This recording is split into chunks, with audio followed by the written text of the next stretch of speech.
Piou Piou, un joli pousset jaune, vit dans une grande ferme en compagnie de ses parents, frères, sœurs et tous les autres animaux de la basse-cour. Piou Piou est assez turbulent, à l'affût de la moindre farce, ce qui lui a d'ailleurs valu de nombreuses punitions.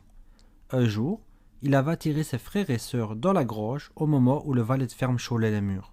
Les poussets en étaient ressortis blancs comme neige, et Maman Poule avait été obligée de la laver 4 fois de suite afin de les rendre à nouveau propres et jaunes comme la nature les avait créés. Une autre fois également, il avait picoré l'avoine de Gus, le vieux cheval. Il en avait tellement mangé qu'il en fut malade pendant toute une semaine. La gourmandise est un vilain défaut, avait dit Papa Coq. Te voilà bien puni. J'espère que cela te servira de leçon. En ce qui concerne la gourmandise, Piou Piou était guéri. Quant au reste, quelques jours plus tard, ses 2 frères et lui dévoraient la laitue fraîchement repiquée par le jardinier. Celui-ci est arrivé, a crié et les a poursuivis en les menaçant de son râteau. Quel rodéo! Mais maintenant, Piou Piou s'ennuie. Il ne joue plus avec ses amis, ne fait plus de farce. Il reste des heures, au repos dans un coin du poulailler, à regarder devant lui, à rêver à d'autres paysages, à d'autres amis, et naturellement à d'autres aventures, donc des sottises. Alors un beau jour, il décide de partir. Sans rien dire à ses parents, le pousset fait ses préparatifs. Il place quelques grains de maïs dans un petit baluchon et s'en va à l'aventure, sur les chemins qui sillonnent un monde plus gros qu'il ne l'imagine.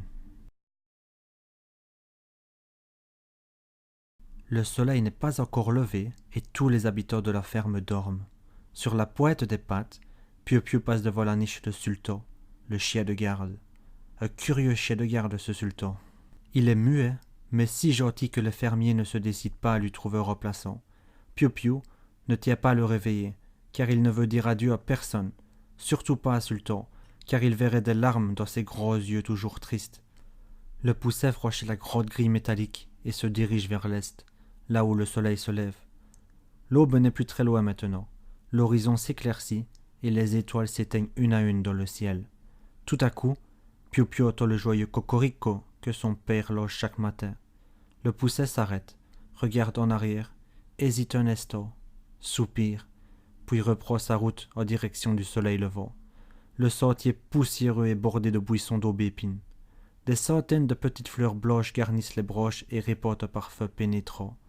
Les premiers rayons du soleil caressent les feuilles et font scintiller les gouttes de rosée. Piou Piou marche d'un pas plus décidé. Les beautés de la nature lui font oublier ses tracas du moment. Bientôt, il arrive à la mare. Sur l'eau, de nombreux canards prennent leur bain matinal, jouent et s'éclaboussent en lançant de joyeux coin-coin. Piou Piou s'approche du plan d'eau, monte sur une grosse pierre grise et regarde canards, cannes et canetons. Ils s'amusent bien, pense-t-il en souriant. Ils en ont de la chance. J'ai bien envie d'aller me joindre à eux. L'eau a l'air très bonne. Aussitôt dit, aussitôt fait. Le pousset descend de son perchoir, dépose son baluchon au pied d'un énorme saule pleureur et se précipite à l'eau. Hélas, les poussets ne savent pas nager. Mais cela, notre ami l'ignore, et le voilà sur le point de se noyer. « Au secours !» crie-t-il en se débattant comme un fou. « À moi, vite !» Heureusement, Madame Colvert, la canne, passe par là, saisit Piou Piou par une aile et le ramène rapidement sur la berge. Le pousset s'ébroue, tousse, crache et remercie sa bienfaitrice. « Va jouer plus loin, mon petit, » lui conseille la canne. « La mare n'est pas faite pour les poussins. » Sans rien dire, Piou Piou ramasse son baluchon et, tête basse, reprend sa route en traînant les pattes. Madame Colvert ne voit pas les grosses larmes qui coulent sur le petit bec. Le temps passe. Piou Piou continue sa route. Le soleil a séché les larmes et le duvet du voyageur. Soudain, notre ami s'arrête en entendant une jolie mélodie. Il lève les yeux et aperçoit, sur une branche de cerisier, 5 chardonnerets qui chantent à tue-tête.